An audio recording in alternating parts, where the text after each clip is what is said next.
فلا اقسم بمواقع النجوم، یہ لا جب آتا ہے پہلے تو وہ مخاطب کی بات کی نفی کرنے کے لیے، نے اٹ از لائک دیٹ، یہ نفی ہے۔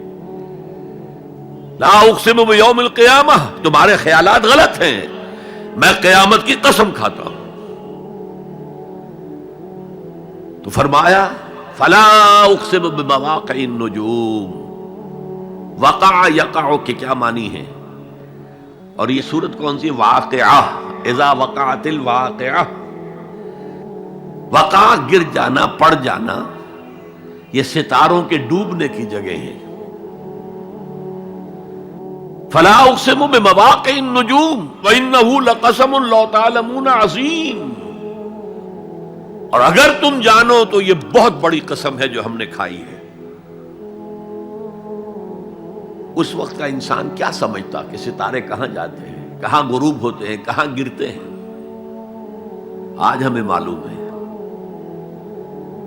سورہ حامیم سجدہ میں جو کہا گیا ہے سنریہم آیاتنا فی الآفاق وفی انفسہم حتی یتبین لہم انہ الحق، ہم انہیں اپنی نشانیاں دکھائیں گے آفاق و انفس میں، یہاں تک کہ یہ بات واضح ہو جائے گی کہ قرآن حق ہے۔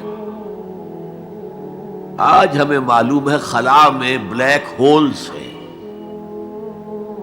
اور یہ بلیک ہولز بڑے بڑے ستاروں کے پچکنے سے، پچک جانے سے پیدا ہوئے، اور جب وہ بڑے ستارے پچکتے ہیں، جو خلا پیدا ہوتا ہے، ویکیوم، اس میں بڑی طاقت ہوتی ہے، اس کے پاس سے کوئی سیارہ، کوئی ستارہ گزر جائے اسے کھینچ لیتا ہے قبر کے اندر۔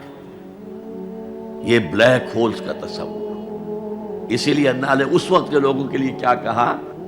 فلا اقسم بمواقع النجوم وانہ لقسم لو تعلمون عظیم، انہ لقرآن کریم، یہ بہت باعزت قرآن ہے، فی کتاب مکنون،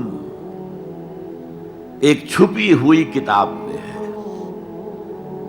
لا یمسہ الا المطہرون، اسے چھو ہی نہیں سکتے مگر انتہائی پاک ہستیاں۔ اس کے کیا معنی ہے؟ پہلی بات تو ہمیں معلوم ہو گئی، مراد فرشتے ہیں، بے ایدی سفرۃ کرام بررہ، اسی کی شرح ہو رہی ہے نا۔ اسی سے ایک فقہی مسئلہ نکالا گیا کہ بغیر وضو کے ہاتھ نہ لگاؤ، لیکن اس کا اصل مفہوم کیا ہے وہ سمجھیے۔ قرآن کی روح تک کوئی نہیں پہنچ سکتا جب تک کہ تزکیہ نفس نہ ہو گیا۔ اگر حب مال، حب دنیا، حب جاہ، حب شہرت، اگر یہ تمام محبت دل سے نکل نہ جائیں تو قرآن کی روح تک آپ کی اپروچ نہیں ہوگی۔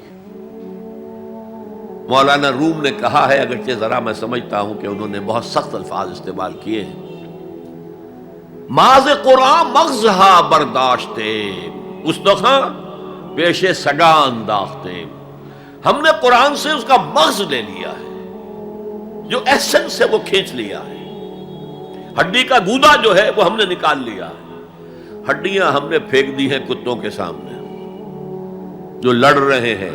علم کلام کا مسئلہ ہے صفات حق حق سے جدا یا عین ذات، قرآن مخلوق ہے یا نہیں ہے، غیر مخلوق، اور بڑے بڑے ہو رہے ہیں اس کے اوپر، یہ کتے لڑ رہے ہیں ان ہڈیوں کے اوپر۔ ہم نے اس میں سے اصل شے نکال لی، وہ کیا ہے؟ اللہ کی محبت، اللہ کی معرفت، یہ ہے اصل شے۔ ماذ قرآن مغزہ برداشتے استخاں پیش سگاں انداختے۔ تو جب تک انسان کا باطن پاک نہ ہو جائے وہ قرآن کے چھلکوں سے کھیلتا رہے گا، چاہے وہ کہنے کو مفسر ہو، قرآن کے باطن تک کبھی نہیں پہنچے گا۔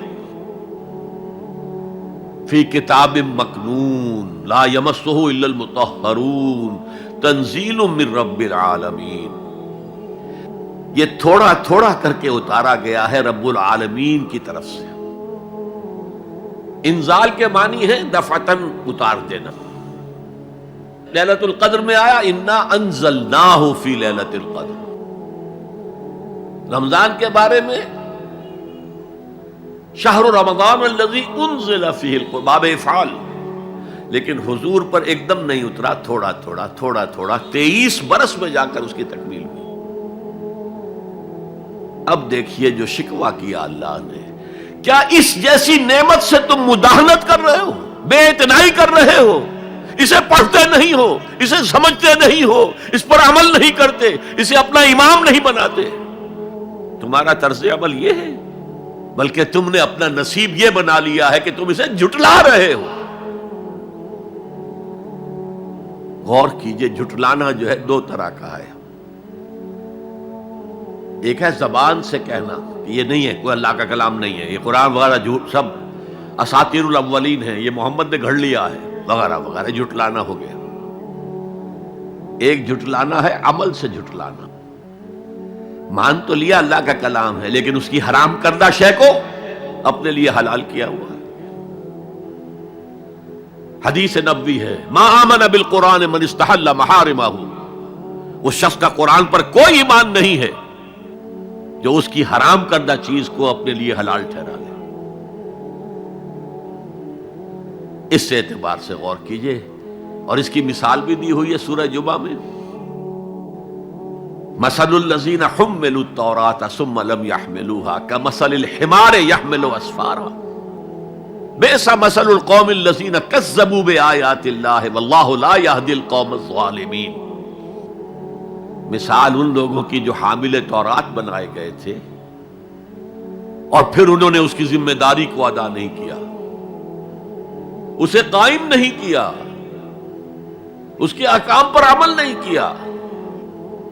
جیسے فرمایا ہے سورہ اعراف میں، قل یا اہل الکتاب، کہہ دیجئے اے نبی صلی اللہ علیہ وسلم، اے کتاب والو، لستم علی شیء حتی تقیموا التوراۃ والانجیل وما انزل الیکم من ربکم، تمہاری کوئی حیثیت ہماری نگاہ میں نہیں ہے، تمہارا منہ نہیں ہے کہ ہم سے دعا کرو جب تک کہ تم تورات اور انجیل کو اور جو کچھ نازل کیا گیا تمہاری طرف اسے قائم نہیں کرتے۔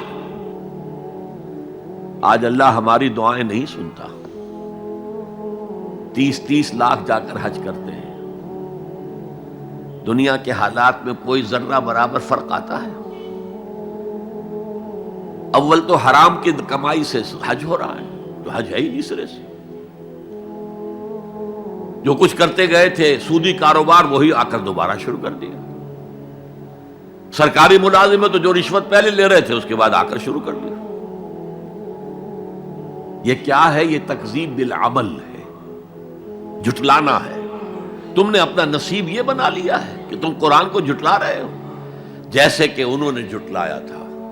مثل الذین حملوا التوراۃ ثم لم يحملوها كمثل الحمار يحمل اسفارا، ان کی مثال ان گدھوں کی سی ہے جن پر کتابوں کا بوجھ لاد دیا گیا۔ مکالمات فلاطوں، گٹھڑی باندھ کر گدھے کے اوپر رکھ دیجئے تو کیا وہ واقعی منطقی اور فلسفی بن جائے گا؟ یہ مثال اللہ دے رہا ہے۔ اور یہ مثال کیوں دی گئی ہے؟ اس آئینے میں ہمیں ہماری تصویر دکھائی گئی ہے۔ تم اگر قرآن کا حق ادا نہیں کر رہے تو تمہاری مثال وہی ہے جو یہود کی تھی۔ بئس مثل القوم الذین کذبوا بآیات اللہ، بری مثال ہے اس قوم کی جس نے اللہ کی آیات کو جھٹلایا۔ تو زبان سے تو یہودیوں نے کبھی نہیں جھٹلایا تورات کو، عمل سے جھٹلایا ہے۔ یہ وہ 5 مقامات ہیں جن میں اللہ تعالیٰ نے خود اپنے کلام کی شرح بیان کی ہے، تعریف کی ہے، اس کی عظمت کو بیان کیا۔ اب میں آپ کے سامنے ایک حدیث رکھنا چاہتا ہوں، حضور نے کیا فرمایا۔ ایک حدیث سنا چکا ہوں آپ کو، عن عثمان بن عفان رضی اللہ تعالی عنہ قال قال رسول اللہ صلی اللہ علیہ وسلم خیرکم من تعلم القرآن وعلمہ، تم میں سے بہترین لوگ وہ ہیں جو قرآن سیکھیں اور سکھائیں۔ یہ حدیث بڑی عجیب ہے، یہ ترمذی میں بھی ہے اور دارمی میں ہے، اور اس کے راوی حضرت علی ہیں رضی اللہ تعالی عنہ۔ عن علی رضی اللہ عنہ قال، حضرت علی فرماتے ہیں انی سمعت رسول اللہ صلی اللہ علیہ وسلم یقول، میں نے سنا اللہ کے رسول صلی اللہ علیہ وسلم کو یہ کہتے ہوئے، انہا ستکون فتنۃ ان قریب ایک بہت بڑا فتنہ رونما ہوگا۔ حضرت علی فرماتے ہیں قلت، میں نے عرض کیا مل مخرج منہا یا رسول اللہ، اے اللہ کے رسول یہ فرمائیے اس فتنے سے بچنے کا، نکلنے کا راستہ کون سا ہوگا؟ جیسے آپ بڑے بڑے حالوں میں دیکھتے ہیں ایگزٹ، عرب ممالک میں لکھا ہوتا ہے مخرج، اگر کہیں آگ لگ جائے، کہیں دھواں بڑھ جائے تو نکلو، لال جو روشنیاں ہیں ان کے اندر جو نیچے دروازے ہیں ان کی طرف جاؤ، یہ مخرج ہے جان بچانے کی۔ یہاں ایک لحظہ توقف کر کے ہمارا اور صحابہ کا جو فرق ہے اس کو نوٹ کر لیجئے۔ اگر ہم ہوتے تو کیا پوچھتے؟ حضور یہ فتنہ کب آئے گا، کدھر سے آئے گا، کیوں آئے گا، کیا ہوگا؟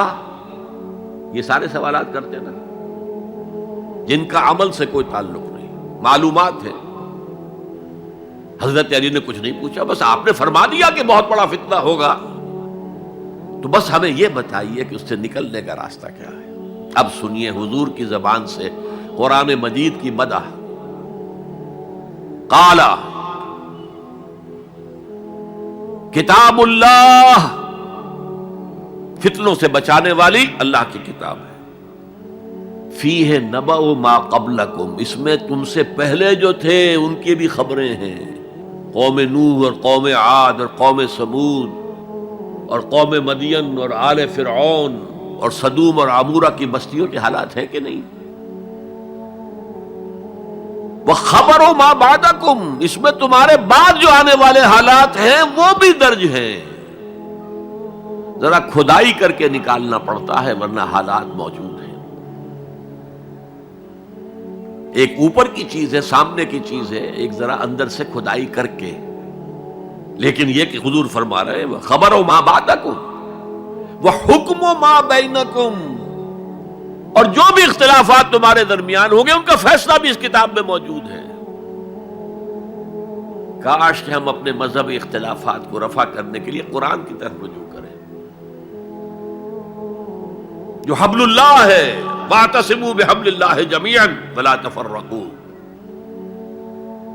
تو فرمایا کتاب اللہ فیہ نبأ ما قبلکم وخبر ما بعدکم وحکم ما بینکم، هو الفصل لیس بالحزل، وہ فیصلہ کن کلام ہے، ایسے ہی یابہ گوئی نہیں ہے، یہ قرآن کی آیات ہے۔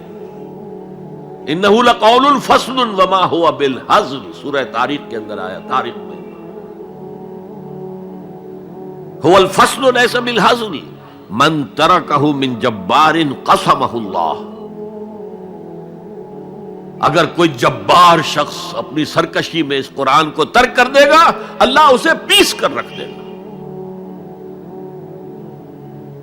وَمَنِ ابْتَغَى الْهُدَى فِي غَيْرِهِ أَضَلَّهُ اللَّهُ، اور جو کوئی ہدایت حاصل کرنا چاہے گا قرآن کے سوا کسی اور چیز سے، اللہ اسے لازماً گمراہ کرے گا۔ کتاب ہدایت تو یہ ہے۔